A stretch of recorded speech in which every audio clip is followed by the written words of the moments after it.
नमस्कार, राधे राधे, जय श्री कृष्ण। आज मैं आपको इस वीडियो में बताने वाली हूँ कि क्या सच में संडे को तुलसी में जल नहीं देना चाहिए और अगर देना है तो क्यों देना है, और जो कहते हैं नहीं देना है तो वो क्यों कहते हैं नहीं देना है। तो इस पर हम आज विस्तार से पूरी जानकारी मैं आप तक पहुँचाऊँगी, क्योंकि बहुत लोग कन्फ्यूज़ हैं इस बात पर कि संडे को तुलसी में जल दे कि नहीं, दीपक जलाएं कि नहीं, पूजा करें कि नहीं। तो सबसे पहली बात ये है कि संडे हो चाहे एकादशी, द्वादशी, त्रयोदशी, कोई भी तिथि हो, आप दीपक जला सकते हैं। तुलसी के आगे, तुलसी के नीचे आप दीपक जला सकते हैं, दीपदान कर सकते हैं तुलसी को हर तिथि को। अच्छा, कुछ तिथियां ऐसी हैं जिस दिन हमें तुलसी का स्पर्श नहीं करना चाहिए, तो वो तिथियां कौन सी है उसके बारे में मैंने एक वीडियो बनाई है, एक शॉर्ट्स भी बनाया है। तो शॉर्ट्स में भी आप देख सकते हैं जाके, और प्ले लिस्ट की अलग वीडियोस हैं, उसमें आप एक बार प्लेलिस्ट में जाके देखिएगा, आपको बहुत सारी शास्त्रोक्त जानकारियाँ प्राप्त होंगी। तो एक अलग वीडियो में मैंने ये जानकारी दी है कि किस किस तिथि को हमें तुलसी पत्र नहीं तोड़ना चाहिए और किन परिस्थितियों में नहीं तोड़ना चाहिए, किस समय नहीं तोड़ना चाहिए और किस प्रकार तोड़ना चाहिए, तुलसी तोड़ने की क्या विधि है, उसमें मैंने जानकारी दी है। तो वो वीडियो आप ज़रूर देख लीजिएगा। अब हम बात कर लेते कि जल हमें संडे को देना चाहिए या नहीं। तो देखिए, जल देना भी किसी भी तिथि को मना नहीं है, लेकिन संडे को विशेषकर परहेज इसलिए करते हैं। हालांकि बहुत सारी तिथियां और हैं, एकादशी, त्रयोदशी, अमावस्या, पूर्णिमा, और भी बहुत सारी तिथियां हैं जिनमें हमें तुलसी का स्पर्श नहीं करना होता है, तुलसी का पत्र नहीं तोड़ना होता है, क्योंकि उस दिन भगवान विष्णु का वास तुलसी में माना जाता है। तो तुलसी को उस दिन स्पर्श नहीं करना चाहिए और ना ही उस दिन तुलसी पत्र तोड़ना चाहिए। संडे भी उन्हीं तिथियों में आता है, एतवार भी उन्हीं तिथियों में आता है जिसमें हमें तुलसी पत्र नहीं तोड़ना है। लेकिन ये थोड़ा अलग इसलिए विशेष हो जाता है संडे कि इसमें लोग विचार करते हैं जल दें कि ना दें, क्योंकि शास्त्रों में जो कथा आई है, जिस वृंदा का पति जलंधर बहुत ही पापी था, वो माता पार्वती पर कुदृष्टि रखता था, उनसे विवाह करना चाहता था, लेकिन वह पहले वृंदा से विवाह कर लेता है, क्योंकि वृंदा को यह वरदान प्राप्त था कि वह अपनी पतिव्रता की शक्ति से अपने पति की सदा के लिए रक्षा कर पाएगी, उसका सौभाग्य अखंड रहेगा अगर वह अपने पतिव्रता धर्म को पूर्ण तरह से निभाती रहेगी। तो इसी कारण जब पता चला जलंधर को, तो उसने वृंदा से विवाह कर लिया, ताकि जो वह अपराध करना चाहता है उस अपराध के कारण भगवान शिव या भगवान विष्णु कोई उसका वध ना कर सके, इसलिए वह वृंदा से विवाह कर लेता है।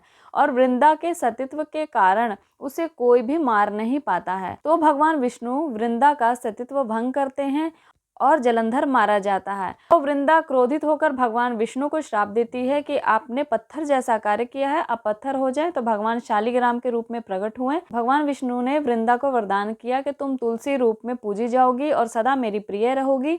इस प्रकार से वृंदा तुलसी रूप में परिणत हो गई और भगवान विष्णु शालिग्राम के रूप में परिणत हुए। तो बताया जाता है कि यह जो घटना घटी थी कि भगवान विष्णु ने वृंदा का सतीत्व भंग किया, वह जो दिन था वो रविवार का दिन था, यानी कि सूर्यवार, यानी कि सूर्य देव का दिन था।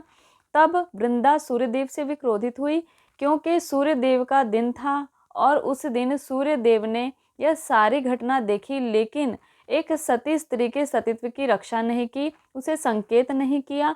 इसलिए वृंदा उनसे रुष्ट होती है कि आपने यह सारा जो वृत्तांत है खुद अपनी आंखों से देखा और कुछ नहीं किया। इसीलिए तुलसी देवी रविवार को, यानी कि सूर्य देव के वार को, सूर्य देव से रुष्ट होने के कारण शयन करती हैं।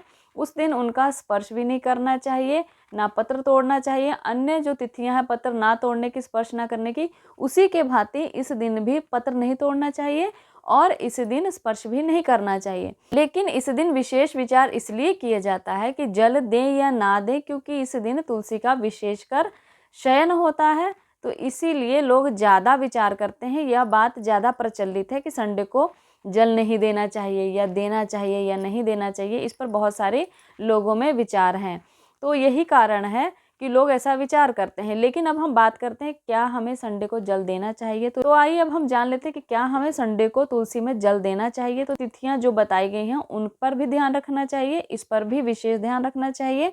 और इस दिन आपको अगर जल देने में तुलसी पत्र नहीं टूटते, तुलसी का स्पर्श नहीं होता, तो आप बड़े आराम से जल दे सकते हैं। लेकिन मना इसलिए किया जाता है क्योंकि तुलसी को जल देने की कुछ विधि बताई गई है।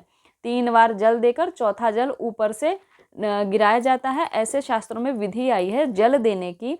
तो इस प्रकार अगर आप जल देंगे तो पत्र टूटेंगे, तुलसी हिलेगी डुलेगी, उसका स्पर्श भी हमारे द्वारा हो जाएगा। तो इसीलिए लोग कहते हैं कि संडे को तुलसी में जल ना दें। लेकिन आप उस दिन अगर जल देना है, आपको संडे को जल देना है, बहुत गर्मी है या तुलसी सूख रही है, जल देना है, तो आप इस प्रकार जल दें कि तुलसी पत्र आपके कारण ना टूटे और ना ही आप उनका स्पर्श करें। तो ऐसे अगर आप जल देते हैं तो कोई दोष नहीं है।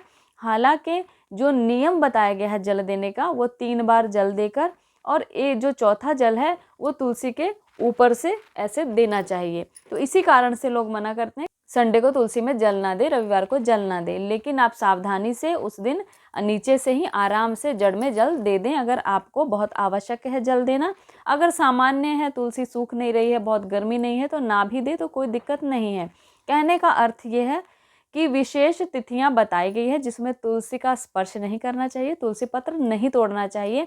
रविवार उन्हीं विशेष में से है और इसके पीछे का क्या विशेष महत्व है रविवार से संबंधित, वो भी मैंने आपको जानकारी विस्तार से दे दी है, तो आप समझ गए होंगे।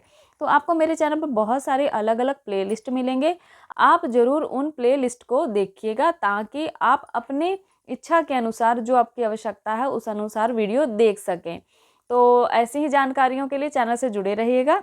तब तक के लिए नमस्कार, राधे राधे, जय श्री कृष्ण।